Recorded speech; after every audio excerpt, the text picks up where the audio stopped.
Thank you for checking out this video. Hope you are having a fantastic day. Caitlin Clark, maybe you've heard of her, but she has received a lot of hate. I hate using that word, but we'll say hate, negative attention. There was the Kennedy Carter incident. There's just been a lot of nonsense directed her way. So I want to remind everyone who has been the receiver of all of this ridiculous stuff from petty, jealous players, media, former athletes, coaches. I mean, you might have just seen the video I did on the Yukon coach and his insane nonsense. And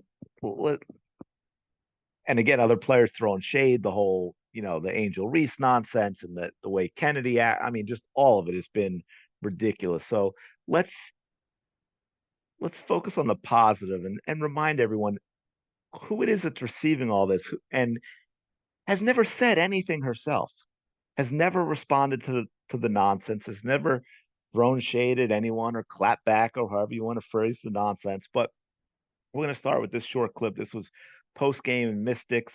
As you can all imagine, when she's up there, Caitlin Clark, even if she's with the teammate, she gets the bulk of the questions. So listen to Caitlin as soon as she's told final question, and then listen to what she says and watch her teammate Mitchell's reaction when she hears it. No. I'm just grateful, honestly, The last one, third row on the left. for Kelsey. Yeah, I'd love to speak for Kelsey, both of you. I was just looking it up, and I think this is right. I'll have to double check, but there were more than 20,000 people here tonight. I think that's the most people who've watched a Fever game. Did you catch that? And if you listen to the reporter, it caught her off guard. You could tell that question was going to be for Caitlin Clark, but Caitlin said, "Hey, you're gonna ask Kelsey. Did I say that right? Yeah, Kelsey. Brain freeze. You're gonna ask her a question." And you saw the reaction from Kelsey that brought on a smile. So that was really cool. I thought this was the shoot around, I think, before the Mystics game. And just I'm gonna play actually, I'm not gonna play the whole thing. I'm gonna play the first minute though, but just listen to how she talks and remind yourself as you're listening, everything's going on around her as a 22-year-old rookie professional athlete. Yeah, I wish we could all play basketball, and it is what it is. But like I said, you know, the conversations are gonna happen. It's good for women's basketball at the same time, but I think it's hard for people to remember. Like, I just love playing basketball. Like, this is my job. This is what I'm here for. I'm not here for all the other stuff. That's not what my teammates are here for either. And that goes for the rest of the teams in the league as well. Like, they want to play basketball. That's what they've been doing their entire lives. They're really good at it. I've come into this league and I'm trying to learn as much as I can too. Like, I'm 22 years old and there's a lot of expectations on my shoulders, and I feel like I've grown a lot and I'm going to continue to grow. And it's been a great learning period for myself and allowing myself a lot of grace. It's at times is really hard because I'm a perfectionist and I want to be really good for, our organization, for my teammates. And I've done some really good stuff, but also I've learned a lot too. So, but yeah, at the end of the day, like, basketball's my job, and that's like what I want to focus on the most. Absolutely, yeah. I think that's something you can never lose. It wouldn't be very fun showing up to work every day if I didn't find a lot of joy in it, just like all of you guys. So. That is about as classy a response as you can get. Remember all the stuff that happened recently. You had the Carter thing. You had Angel Reese with it trying to make it all about her. It just never stopped. Imagine reversing all of this. What kind of responses do you think you would get from the other players instead of Caitlin Clark? It's amazing. I mean, I tell you what, when I was 22, I don't know if I could handle all this with the same grace that Caitlin Clark does. That's for sure. All right. Now, this is a little bit of basketball. I just wanted to kind of follow up. This is one of the things a lot of people ignore with Caitlin's game and what she brings to the Fever when maybe she doesn't have a good shooting night or she doesn't score a lot of points. So it's really cool. So we're going to see two plays, and I talked about this post game against the Mystics when they actually started running this going down low and coming up around, curling around the high screen, and how that got a few buckets. So let's check this out.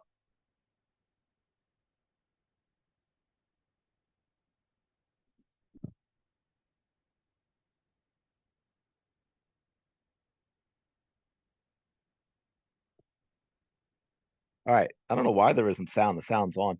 Maybe it's the person who posted this had no sound, but there you saw that. She fired that nice three. Now watch it this time around and see what they get out of it because they're all so focused on Caitlin now. And pay attention to Caitlin too when she comes up off the screen and she's not open for this.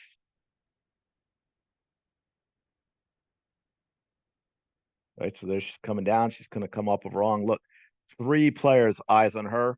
Caitlin breaks off. She points out to the corner. Mitchell's wide open and buries it. And that nothing shows up for Caitlin Clark in the box score for that. But she's the reason that three happens. Very, very impressive. And this is all right. This is positive for Caitlin, but I'm also going to have to do a little tweak and say again, this is part of the reason she's so popular because this is what she brings to the game that no one else ever has. This is why people get excited and want to watch as opposed to, shooting 35% from layup distance, right? She got a little casual with the ball here, almost had her pocket picked, but she recovers. Up now by Dee Richards as she's into the ball game. Richards on the floor. Clark, the step back three just below the logo, drills it. And there we go. Bam. Oh, I just lost the ball. Oh, I'm out pretty far. Now two players are picking me up, but let me just step back and hit this three. Ah, awesome. Oh, and this I just saw this before I was going to do the video. I really like this. Charles came out again in defense of Caitlin Clark and the other nonsense. And he's, I guess, kind of saying what I'm trying to show all of you in this video. He says, the thing that's really bad right now, we're not even talking about basketball. What's bad is instead of talking about all the good things happening in the WNBA, we're talking about negativity. I like the way she's handled it. She hasn't said anything. There's so many fools out there who have opinions. I'm glad she's staying above the fray, explained Barkley, which is what I was just trying to show you about how incredibly well, how maturely Caitlin Clark has handled this, the class and grace that she's shown despite all of the nonsense that's been going on around her. And again, here we go. If I'm not mistaken, this is her response to not making the Olympic team. Caitlin, what was your reaction when you saw the USA team yesterday, the roster come out? Yeah, I think I'm excited for the girls that are on the team. I know it's the most competitive team in the world, and I know it could have gone either way of me being on the team, me not being on the team. So, I'm excited for them. I'm going to be rooting them on to win gold. I was a kid that grew up watching the Olympics, so yeah, it'll be fun to watch them. What was your level of disappointment not hearing your name on the roster? Honestly, no disappointment. Like I think it just gives you something to work for. That's a dream. Hopefully one day I can be there, and I think it's just a little more motivation. You remember that, and hopefully in 4 years, when 4 years comes back around, I can be there. Did you have a direct conversation with managing director or whomever's over there at USAB recently? Yeah, they called me and let me know, and before everything came out, which was really respectful of them, and I appreciated that. And they did the same for every girl that made the team or every girl that didn't make the team. There's a lot of players in the Olympic pool, so it wasn't like I was the only one they had to call. They had to make quite a few calls. Again, nothing but positivity, being humble, saying how she's happy for the other girls and she's going to be rooting for them to win gold and she's not disappointed. And it's just on and on. It's really, really, really impressive. All right, now I can't help myself. Despite all this positivity and wonderful thing, I have to show you this little clip. I'm sorry, Angel Reese fans, but I'm just going to tweak you just a little bit because we're going to show you how Angel Reese gets a lot of her offensive rebounds. 3 games with that shoulder, or this is her 3rd game back from that shoulder injury, and good defense inside by Maisha Hines-Allen there on Reese. Reese got the 2nd attempt, gonna try for a 3rd one, blocked by Dolson.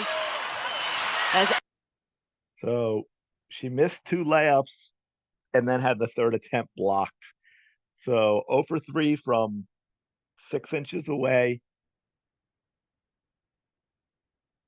But she got it. Wait, 0 for 3. Yeah, 0 for 3. But she got a bunch of offensive rebounds, so that's cool, I guess, right? But anyway, I just wanted to put something out there just to remind everyone how impressively Caitlin has Caitlin. Yeah, Caitlin. Ah, meant to say Clark, I guess. How well she's handled all this nonsense that's been going on around her. And I don't think she gets enough credit for that. I think all this nonsense directed toward her. Can you imagine, based on what you've seen, the behavior of some of these other players, how they would react if they were in Caitlin's shoes? Woo! Oh my goodness. Anyway, let me know your thoughts in the comments below. How you think Caitlin's been handling all this? Smash the like button, subscribe to the channel if you get a chance. You've been enjoying the content, and I will talk to you later.